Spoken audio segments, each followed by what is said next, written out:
Good evening, intuitives, and welcome to all of you that are new to the channel.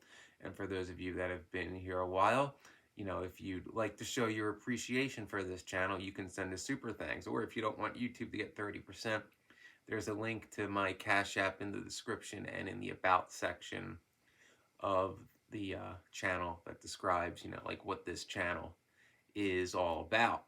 Now, as you noticed, probably, or if you haven't, you should go find it. A couple days ago, I did a video on the traits and tactics of the covert narcissist. Because let's be honest, covert narcissists aren't talked about nearly as much as overt narcissists. Because most of the narcissists that are known narcissists are overt because they're easier to spot. And we know in general, there's some general traits of a narcissist like lack of empathy, delusions of grandeur, manipulation, completely intolerant of criticism, never genuinely apologize because they never feel they do anything wrong. They lie to themselves to support their own delusions. They rationalize everything they do, no matter who they screw over, why they do it. But they always rationalize it because, again, whatever they want is all that matters, and whatever has to be destroyed in pursuit of that is justified in their own eyes. And they punish people, of course, who cross or deprive them of what they believe they deserve, because ties in delusions of grandeur. No matter how much a narcissist has, even undeserving, it's always more, more, more. There's never enough for them until they're carried down the streets, gilded in gold and diamonds, and people are just, praising to be in their presence. Yeah. They divide and conquer with people, triangulation, and they scapegoat certain people that can get in their sphere of control. Been in that a lot. Anybody who's a threat to exposing them for what they are or cutting off their precious supply. But since I did a video going over in depth the traits of the covert narcissist, I figured it's only fitting to do that for the overt narcissist. So, including the above general traits that all narcissists exhibit, most, if not all of, what are some traits that the overt narcissist is most known for? And they have a compulsiveness to attract attention to themselves, positive or negative. Overt narcissists love being in the spotlight, love being the center of attention, especially if they're trying to pull off the, oh, nobody does more than me, nobody can do what I do, look how much I handle, I'm so busy, I'm the only one who works. And if they can't get that, then they'll resort to negative attention, where it's like, nobody has it as bad as me, woe is me, the slightest thing is the end of the world because it's happening to me. Just as long as all focus is on them, whether it's praising them or feeling sorry for them, as long as the world, the world centers around them and feeding their supply.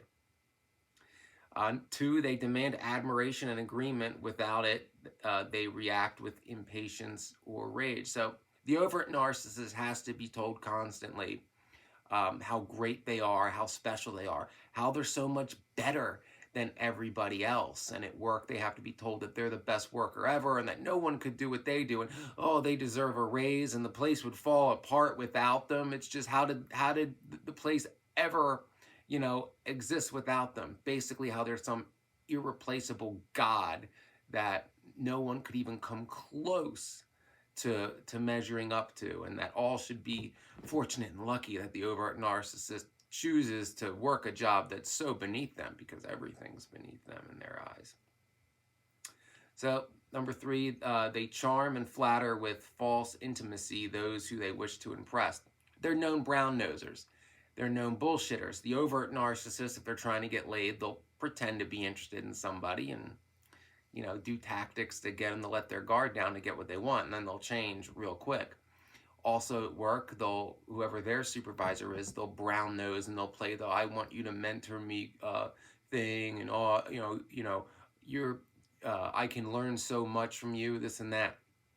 So when it suits their needs, they can pretend to be interested in somebody and they can pretend to make someone their mentor, as long as the end game is that the brown nosing gets them what they want, either a promotion, a raise, getting laid, or a friend they can take advantage of, usually friends that have money. That's when they'll pull this out. Yeah, you're so misunderstood, and I understand you and realize how great you are. Not as great as me, of course, but, you know, pretty great. You're good enough to be my sidekick as long as you buy me things and drive me around, because, well, I'm me. I'm like, you know, the eternal cool kid at the lunch table. And that's what a lot of them are. A lot of overt narcissists are the peaked in high school type that are trying to relive those glory days, trying to recreate that structure in a workplace so they can live out their endless teenage fantasy, because that's when they peaked. And they know it. But number 4, they'll study a room for the most vulnerable person and attack them and display, you know, their, quote, superiority. So overt narcissists, like borderlines, are very good at seeing like blood in the water, like a shark. So they'll seek out somebody who, you know, they can tell the signs that that person's been abused in the past, or has been with a narcissist in the past, or has trouble saying no, or is a total pushover, is a go with the flow kind of person. Somebody that'll just, you know, do whatever they're told and maybe cry, but then do it anyway. And ENFJs, I mean you. Yeah, I mean you. I always mean you, and it's so sad. But that's why I did a video about why ENFJs are the most targeted type by narcissists. And if you're an ENFJ, you should watch it. And above all else, and say no. But, you know, baby steps, ENFJs. I know that's hard for you. And I know you're like, then you make the first move, INFJ. How hard can that be? Hard. Hard. All right. So, number 5, the overt narcissist obviously is arrogant and haughty, especially with the way they view their underlings. And again, this is particularly true in a work environment. You know, no matter like what, if you're working for a overt narcissist supervisor, no matter what you do, they're going to tell you how they did it bigger, better, better. I ran into this myself in the fire academy with a couple of my instructors. It's like, no matter what we did, they did it better, and they, you know, they got it on the first try, and nobody could compare to their class, and, you know, they're just the greatest thing that ever existed, and we can never compare, and, you know, you could never know as much as them. And in general, that's the overt narcissist at work. They'll talk about how intelligent they are, how superior they are, you know, usually how education doesn't matter, because overt narcissists don't like typically getting educated because, well, they're too good for that. They're above it. They don't need it. They don't need anything. They were just born great, like, you know, just born the lead. You know, it manifests destiny, baby. I'm me. Yeah. So that's what you're dealing with in that aspect. 6, they are given to rages far beyond the normal anger, including physical violence. So, you know, an overt narcissist, if like you don't comply with whatever their narcissism is demanding you to do, and it could be something illegal, it could be, if they're a boss, something like way out of their scope, and they could be asking you to do something illegal, or they could be butting into your personal life. They don't care.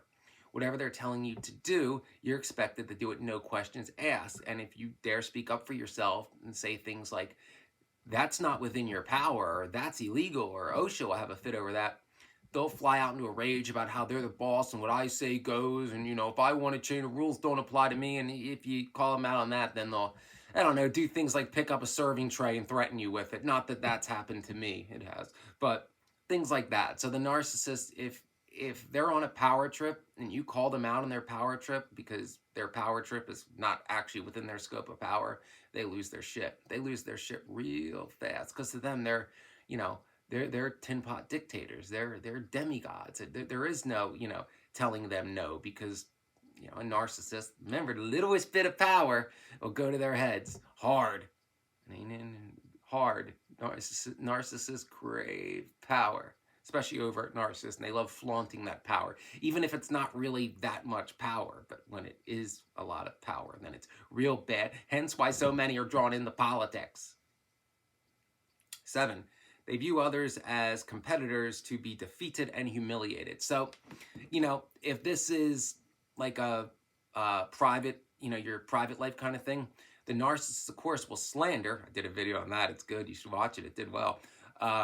Will slander and try to destroy anybody who they deem as a threat to their influence on their social circle, or particularly to anyone that, you know, is getting close to the person that they've already claimed as their property, which means they're theirs, and everybody should just, abide by that, because I claimed, it's mine, I'm me. Yeah. And at work, this can be anybody who's a rival, anybody who's getting praise from somebody above the narcissist.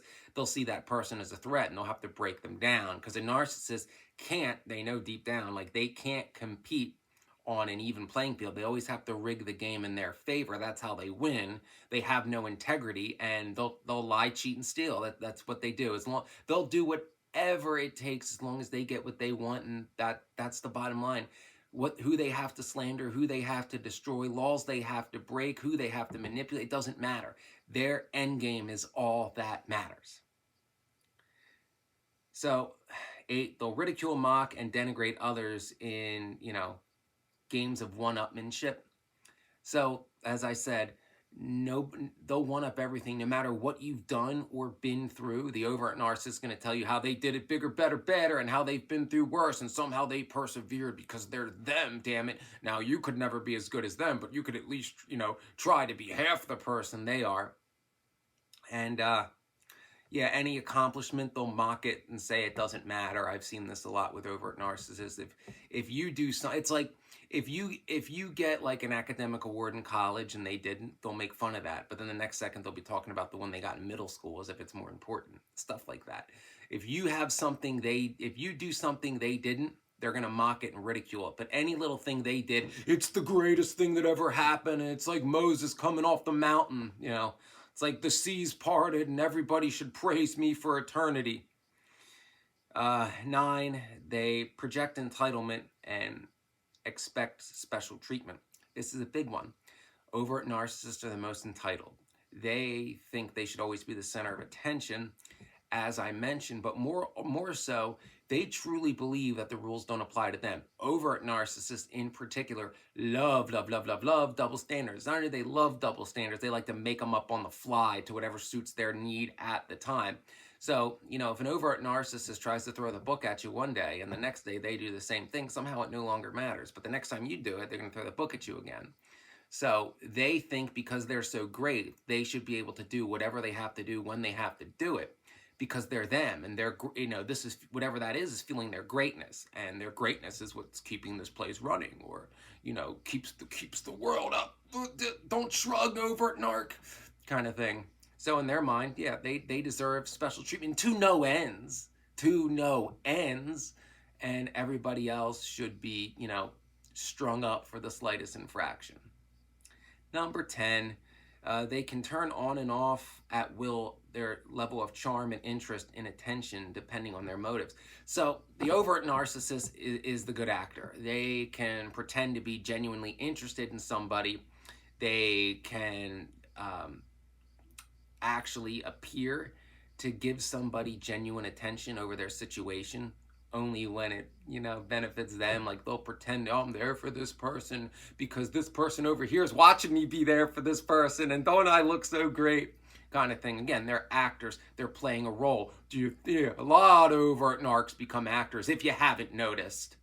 Yeah, so they're natural actors. They know how to pretend to be someone they're not when that suits their needs, depending on what it is at that time, but they can't live in character forever, which they find out, and it's always entertaining to see. So there are 10 traits of the overt narcissist. There's more, but there's their 10 big ones that particularly the overt narc uses. If this video helped, please consider sending a tip via either the super thanks button or the link to the Cash App below. I thank you for watching. Trust your intuition. If you see these signs and you think someone's an overt narc, chances are they are. And I'm going to say it again. Don't sell out your integrity to please an overt narc or a covert narc or a borderline, because they're never satisfied. They'll never, ever satisfy them. So just why sell out your integrity for a couple minutes of not being attacked? It's not worth it. And, keep in mind, if you're new to this channel, please look at the playlist, whichever one you prefer, scroll down the videos thing, check out some of the older videos. They could have information in it that's, useful to you, or just me being eccentric if you like that, because I'm even worse at this in the older videos. Not that I know what I'm doing now, but, but I set the bar pretty low, so it's better now. Thank you again for watching. Please tip if you feel that I deserve it or if you feel sorry for me. And yeah, keep watching, please.